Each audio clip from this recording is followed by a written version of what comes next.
to this video. I kind of just feel like sitting down and talking today because I think that I have a kind of a unique experience with art, but I kind of just wanted to sit down and talk about my relationship with art and how it's changed over time, kind of where I started and where I'm at today. Because I feel like talking about it sometimes can help other people if they've either experienced a similar thing or maybe are going through a hardship right now and are struggling with their relationship with art.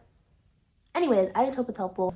I do have a bowl of ramen back here because I was writing some notes down for this video, and then I realized I didn't have lunch, and I think it's already I think it's 5 o'clock now.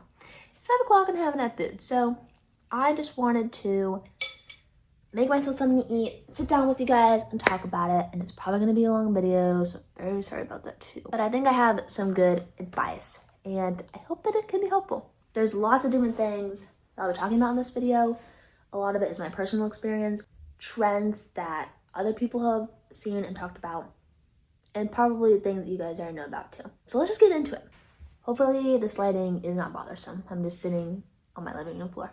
As a kid, we're encouraged to draw and create and write and dance and be as creative as possible. Like, we want to write stories and we want to paint and scribble on a piece of paper. Like, we're encouraged to do that by our teachers, by our parents, basically by anybody that we know, because we're little kids, and when you are making something, it's the most exciting thing in your whole entire life ever. World building, and we're creating characters and environments, and it's just coming straight off the dome. We're in it and we're being imaginative, right? We just create whatever we want.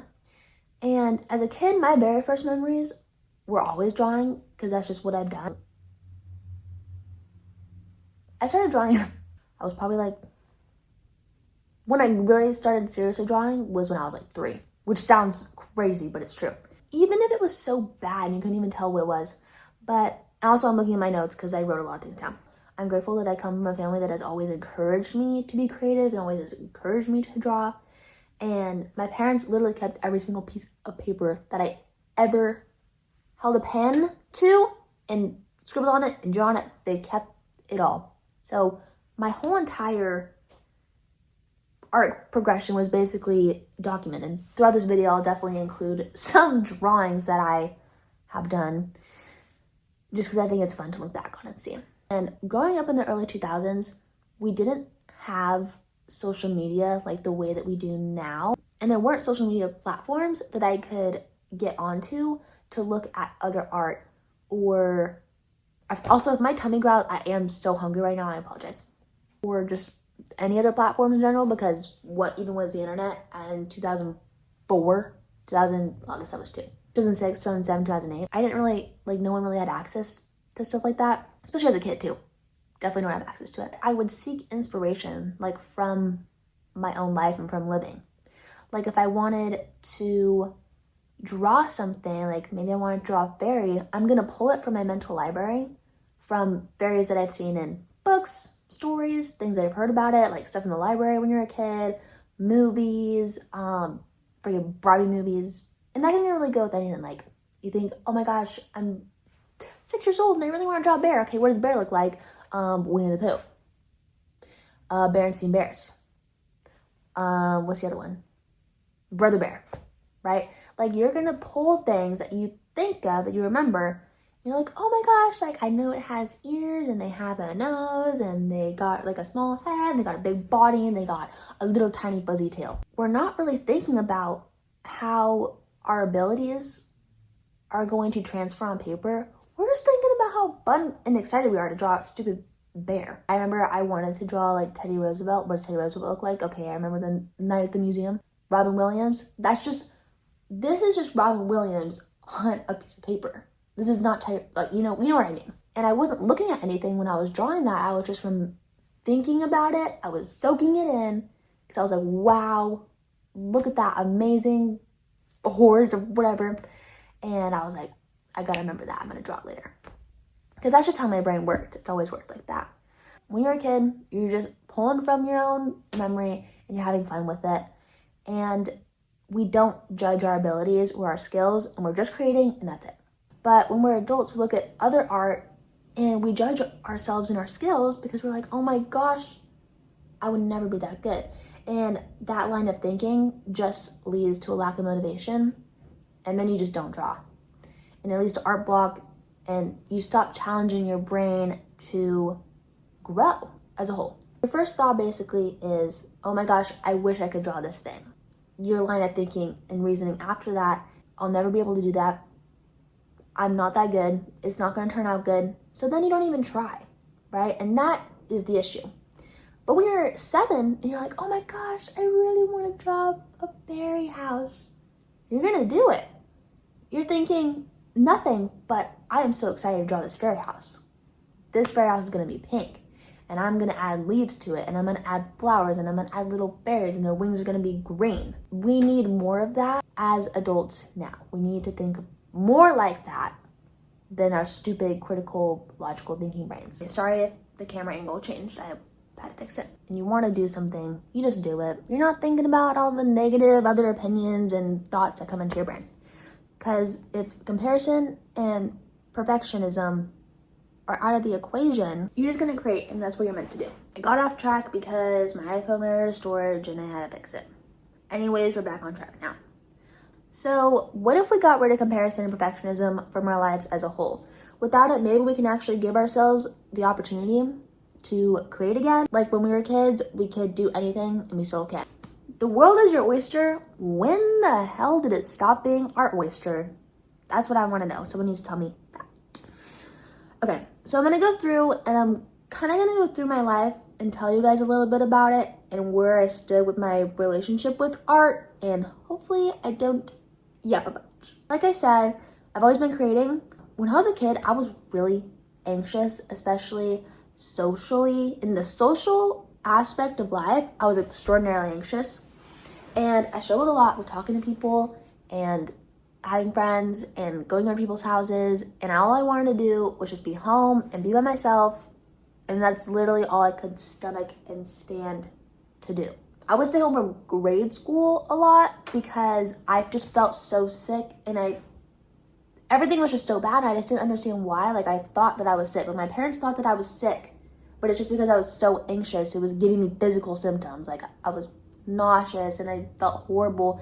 And then I remember when I would actually get to stay home, I would start feeling so much better. And when you're 7, 6, 7, 8, you don't get that. You're like, all I know is I don't feel good and I don't want to go. I don't want to go and I don't feel good. How did I subconsciously get through that?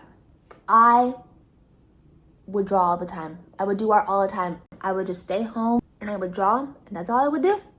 And it was really therapeutic for me, and I didn't realize that it was, but I was addicted to it. I loved it. It was the only thing I would ever want to do, that or play with Little's Pet Shops. I really like that too. Here's my cat. I moved away from the town I grew up in, and at this point, I was probably like 10 or 11.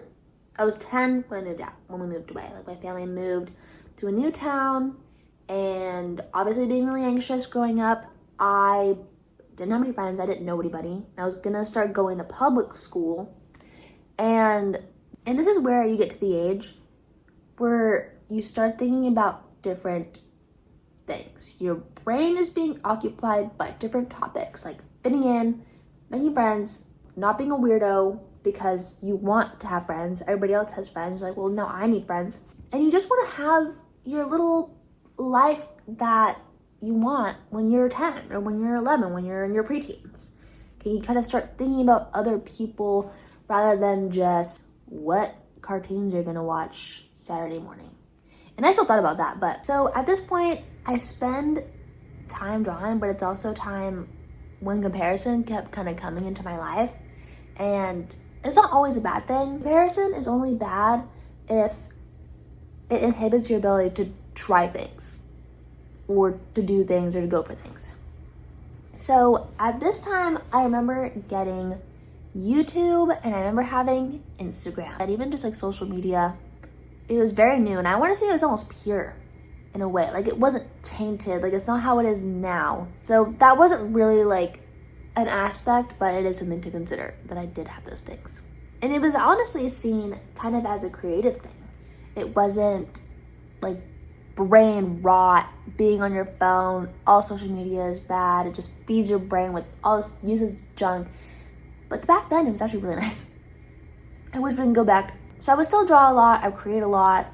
I would actually take the things that I loved and that were therapeutic for me, like creating and drawing and gymnastics and dance. And that's kind of how I made friends.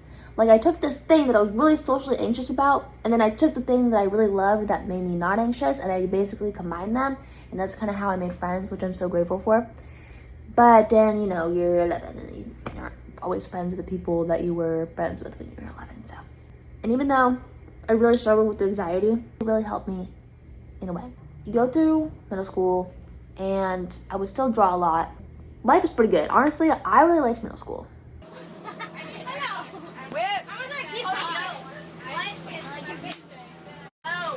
Middle school was a great experience for me.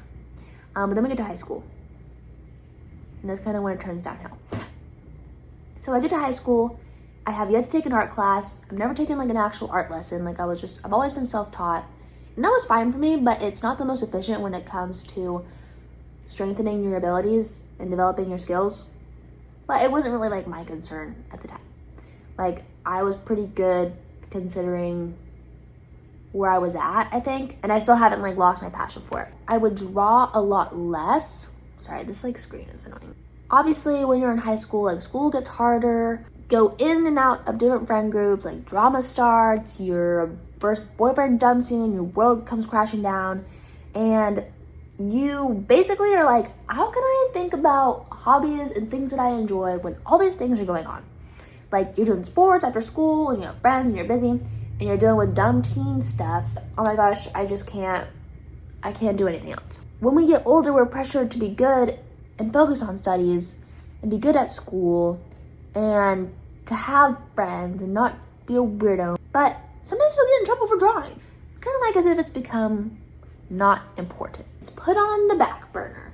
You focus on school, and that's what your teachers and your parents and everybody expects you to do.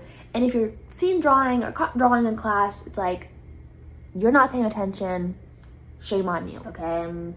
I guess I'm not gonna draw. Like, obviously that's not what's important, so I'm not gonna do that. So our focus changes, and not only does it change like within, but also outside influences. It's a lot of people to stop drawing.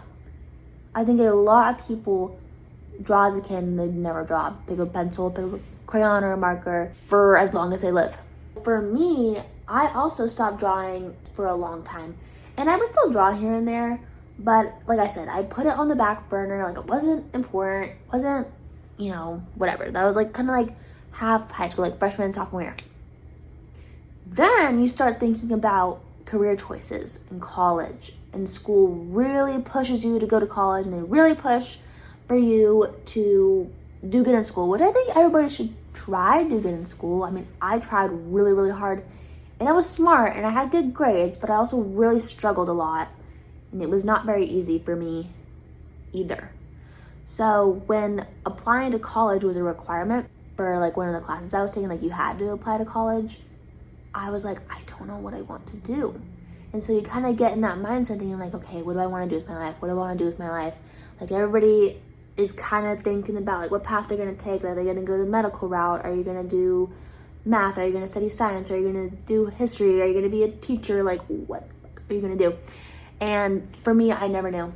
I never knew, because every time I think about it, I'm like, none of these things I feel like I would be either that good at or find that much interest in. Like, yeah, I think I could be good at it if I wanted to do like I love animals, could be a vet, but I also don't want to do that either. Like, nothing sounded good. I didn't want to do any of those things. And so when I thought about like, okay, people are like, okay, well, think about what you're good at. Like, what do you like? I like art. I think about it, I'm like, I like drawing. I like art, and I like drawing, I like painting, I like creating. Like, that is what I like. People be like, okay, but you can't do that. That's like not a real job. Like, you can't be an artist. When I applied to school, I did get into college, but I think everybody in my class, because I took like a college prep program, you like apply for it 8th grade, and then you get into it, and you're in through throughout high school. Oh my gosh, I can't talk here. You're in it through high school. And there's 2 classes and there's a group of kids in my grade. And we were the first generation of kids at the school to do that program. And it was a class. And everybody went to college, and that was what it was. It was a college preparatory program. But I always knew in the back of my mind that I wasn't gonna go. Like, I would do the work, and I would do all the homework, and I would do all the assignments, and I'd apply to school, and I'd research and do all these things. But in the back of my mind, I just felt like I wasn't going to go because I didn't know what I ever wanted to do, like how everybody else did. Like, everybody else was gonna go and knew what they wanted. I never knew. And I also was like, I don't want to put a bunch of money into something, or my parents' money into something, when I don't even know what I'm doing. And they're like, you go to college to figure it out. But like, guys, in this economy, shit, that bitch is expensive.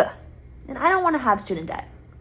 So I always knew that I wasn't going to go, and I knew that people were going to be disappointed. But my parents always kind of understood that. And they're like, you don't have to go to school if you don't want to. Obviously, they wanted me to try it out. And I think, looking back, I wish I did give myself the opportunity, because I think that it could have helped my self-esteem and like my self-value a lot. But basically, I didn't go. Anyways, going back on that, I was trying to figure out what I wanted to do, and I was in a really bad relationship at the time, and I was like, oh my gosh, what I love to do is art. What I love to do is create. I'm gonna go to school for art. I'm gonna be an artist. Like, that's what I'm gonna do. Like, I'm so excited, and I was so excited, and I was like, this is what I'm gonna do. This is the plan. And I was shot down. I was like, they're like, Cody, that's stupid. You would never make any money as an artist. Like, that's not a real job. Like, you have to get a real job. A lot of people have that opinion. And for me, my dreams were just like out the window. I was just so sad. I remember I was so excited, and I was like talking about it in math class, and he was like, that's the stupidest thing I've ever heard. And so all my dreams went out the window. And then COVID happened. And I was a senior in high school. COVID happened, and school ended abruptly. And it was a really weird time. Because like I said, I grew up anxious. And senior year was my anxiety got so bad again. I could barely even like go to math class and just like sit in there. And I would get sweaty and nauseous, and my hands would get all tingly. And I didn't have any friends. I was in a bad relationship. And then COVID happened, and I didn't have a job. I didn't go to freaking college. I didn't have my license. I didn't have a car. And I was just like stuck at home. And it was just such a weird time in my life. And I remember getting art supplies for Christmas, because I always would. And I got alcohol markers. And this was around the time where I started watching anime for the first time. And I was like, oh my gosh, wait, I feel like maybe I should try drawing anime characters. Like, that could be fun. And then Pinterest was introduced into the story. Guys, Pinterest came into my life, and I started drawing again. And I started liking it. The excitement that I felt was like the childlike wonder that you feel as a kid when you're creating and making stuff. And I just loved it so much, and I was having so much fun all over again. And I would just go through these phases where I would draw, and then I would stop drawing, and then I would draw again, and then I would stop drawing. Really stuck with me. And even when my life was really, really sucking, like, drawing and art was always there for me, so I picked it up again. And then I got a big girl job, went out in the world, and then I stopped drawing again. Like I said, I was in a bad relationship, got my first job, barely had any time to do anything, and it really sucked for a long time. And then I got out of that situation because I was like, this is really bad, it's holding me back, and thank goodness that I did. I moved out, had my own little place, and I didn't almost draw for about 2 years since then. So I got my first job when I was 19, was 20 when I moved out, and I think I worked for around like a year and a half or two. And then I started watching YouTube videos about artists that did art for a living. I watched channels like Uncomfy, and she had her little clay shop and her little clay art business. Gel Arts, they had their little art business when they would like make prints and stickers. And I was just like astounded that people could actually do art for a living when I was always told that you couldn't do that. I forgot I had tea. Yeah, I started watching other people my age, or maybe even like a little bit older, that were creating for a living. And it really sparked something in me, because this whole time I was thinking like I couldn't do art because it'll never make any money and it's not a real thing. But then when I saw it was a real thing, I was like, oh my gosh, this is what I want to do. Like, I want to run my own art shop. I want to have my own business. I want to be self-sustaining, and I want to be self-employed, and I want to be working for myself and doing something that aligns with my values and that I've always been good at. I was working at the restaurant at the time, and I remember the restaurant I worked at this time, I hated the restaurant that I worked at. It was actually really bad. And the job was really bad. My coworkers were great, but the job was really bad. And so I remember I was like, I'm going to take an extra day off work. Like, I'm going to schedule, like, instead of working 5 days a week, doubles all the time, I'm going to take a Thursday off, Sunday and Monday. I had Thursday, Sunday, and Monday. I'm like, those are going to be my days where I'm going to create, and I'm going to work on my art business, and I'm going to open my art shop, and it's going to be freaking awesome. My boyfriend, who is my boyfriend now, we knew each other in high school, and he knew that I always loved drawing. And so when we got together, it was really nice to have someone that actually would encourage me and believe in me and like push me in a positive direction. Sorry, my cat is meowing. Kilowa! Push me into a positive direction that would actually motivate me instead of making me feel really bad about myself. Making me feel really bad about myself and being mean to me. So he was really a big part of it, and he would encourage me and be like, yeah, you could totally do it. Like, I think that you're a really good artist and you should really go for it. I was like, okay, I'm gonna do it. I'm gonna take a day actually off work. I'm gonna give myself the opportunity because I wanted it so bad. And I remember just before work, I just would draw, and I would work on my skills, and I'd be so excited about it, and I'd watch the little videos, and I would have to get up and get ready to go to work, and I would just be so sad and jealous because I wanted just to stay home and create. That's all I wanted to do.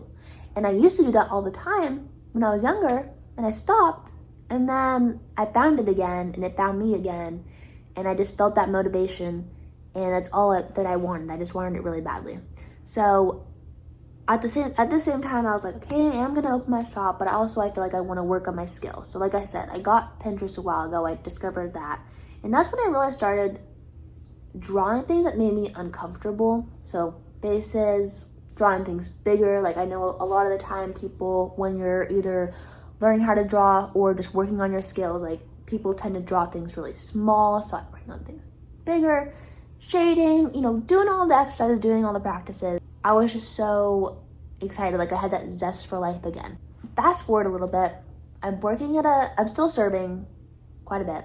I remember I bought my iPad and an Apple Pencil. I went into Best Buy and I bought my iPad, Apple Pencil, and I've never had an iPad before, and I've never used Procreate before, and I started using that.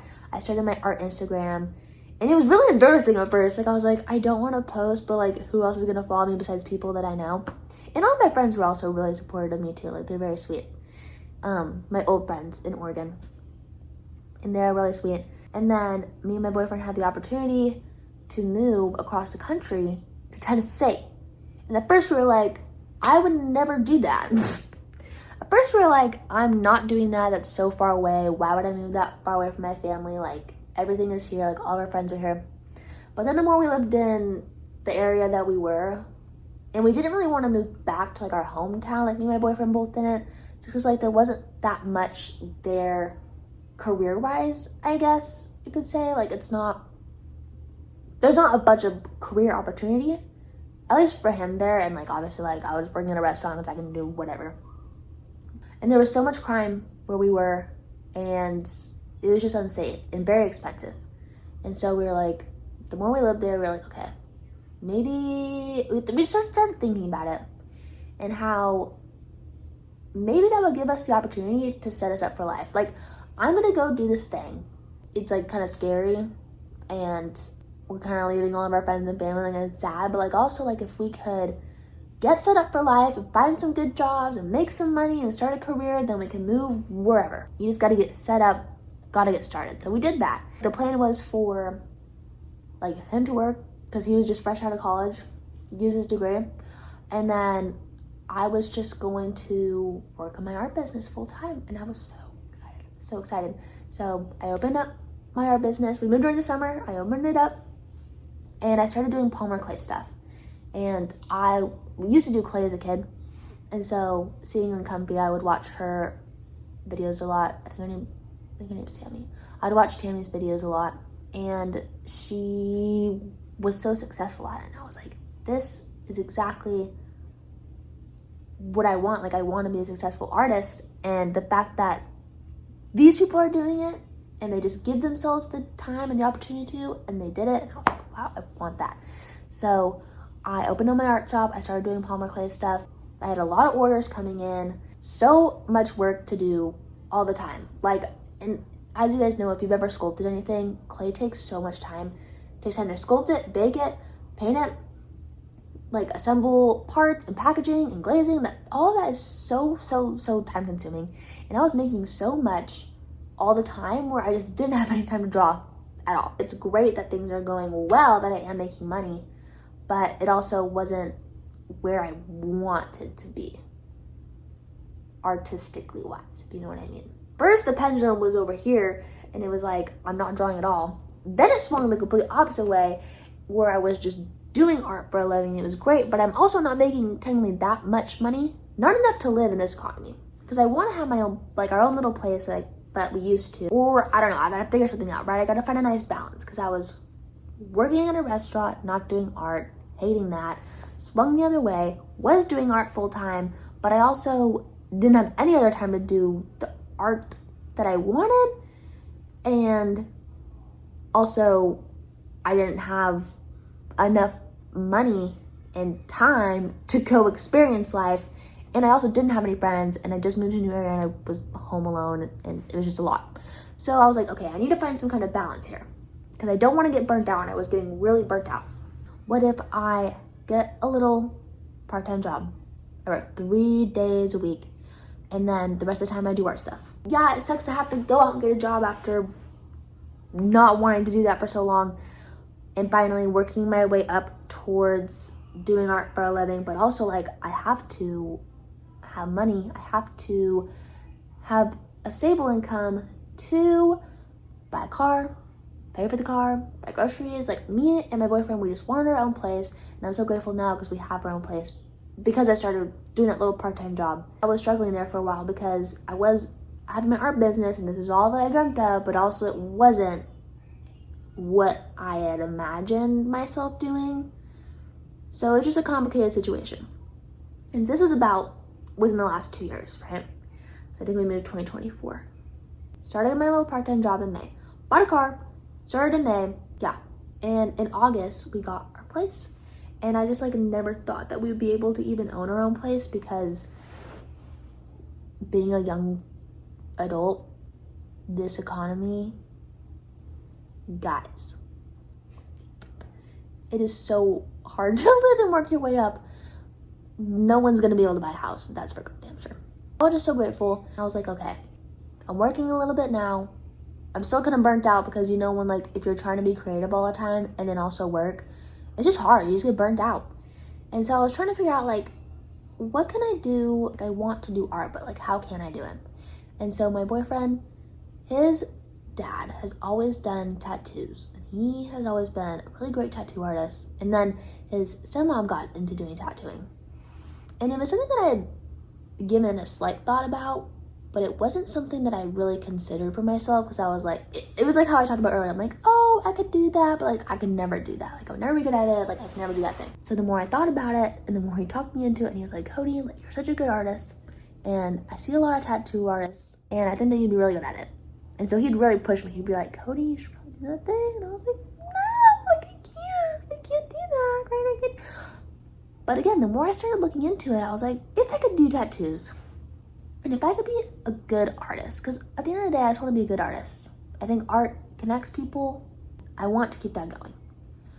And how can I do that for a living? I could be a tattoo artist. I could be a good artist. And like, that honestly sounds like kind of so much fun. Before I was like, no, I could never do that. Like that freaks me out. Because if you know anything about me, like my ears aren't even pierced. I don't even have tattoos. And it's not that I'm against it. It's just I just get scared. I get scared to change. And I think that I'm always like changing my mind. And maybe I obsess over that too much. Like maybe that's not even like a thing, like an issue. But I just love art. I love art. And what I love is always changing, but I always love art.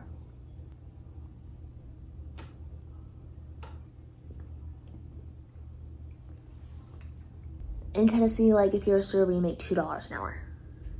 It's crazy. And I was thinking like, okay, if I could make 200, like people make freaking $150 an hour doing tattoos. That's crazy. That's crazy. And I love drawing and I love art. And I'm thinking like, what if I could do that? What if I could be a good tattoo artist? You know what I mean? So thought about it more. Over the last couple months now, I've taken a step back from my art business because I've been focusing on curating my portfolio, and my goal is to be done with it by the end of this month, hopefully, cross our fingers, and starting my tattoo apprenticeship. And I think that'd be really fun and exciting. And I think that if I take a professional route and give myself that opportunity, I think that could be really good. That's kind of where I'm at right now, like career-wise. The way I feel about art, I think you just have to give yourself the opportunity. And the lights are doing crazy stuff right now. We're gonna be moving over here. I'm just so tired of comparing myself. I just think I need to stop putting myself in a box and I just gotta go for it. Even if it is out of my comfort zone, it freaks me out. I wanna be an artist. That's what I've always been called to do, what I've been drawn to do. So I got to stop ignoring that, you guys. If you're drawn to do something, if you're called to do something, sorry, the light is crazy. But if you're called to do something, just freaking do it. For a long time, I just didn't know what I wanted. Didn't know what I wanted to do, but I think deep down I always knew, and I just never thought that I could do it. That's actually really sad. We're the only people that suffer from not disciplining ourselves, right? Does that make sense? Like, we're the only ones that suffer from not doing the things that we want. Does that make sense? Do you guys know what I'm saying? Anyways, yeah, that's kind of just been my journey up until now. I can make lots of different videos talking about art advice and perfectionism and comparison and how to deal with those things and how to work through those things. And obviously I'm not like the best at it, and I struggle with it a lot because I obsess over stuff. Like I live in the problem when it doesn't actually even exist. But I appreciate you guys being here and listening. This video is going to be so long. It's going to be so long. But that was just kind of my journey in my relationship with art and how it has changed with how I have changed. And I think that at the end of the day, as long as you're creating or have the desire and want to create, that's all you really need. Just pick up a pencil, start doodling something. Get some thoughts out before you start. If you're feeling jumbled up here, journal a little bit, write something down, and then just start doing something, you guys. If you want, I know that Pinterest has been flooded with AI and it gets really annoying. And also, there is such thing as too much consumption, seeking out different ideas as well. It's good to come up with your own stuff. And that is really hard because we're always being fed information, so it's hard to come up with your own thing. I'm sorry, I hope those lights aren't. Find that little motivation, find that little light in you, and just go from there. What I was gonna say was, I know Pinterest has been flooded with AI and it's really annoying. And if you're tired of just looking at Pinterest all day, there is a website, and I forget what it's called, but I'll put it right here. You can find different artists from like a long ass time ago and like most of all of their work. Like one of my favorites that I have stumbled upon lately is Henry J. Ford, or H.J. Ford. Like maybe you've seen some of his work.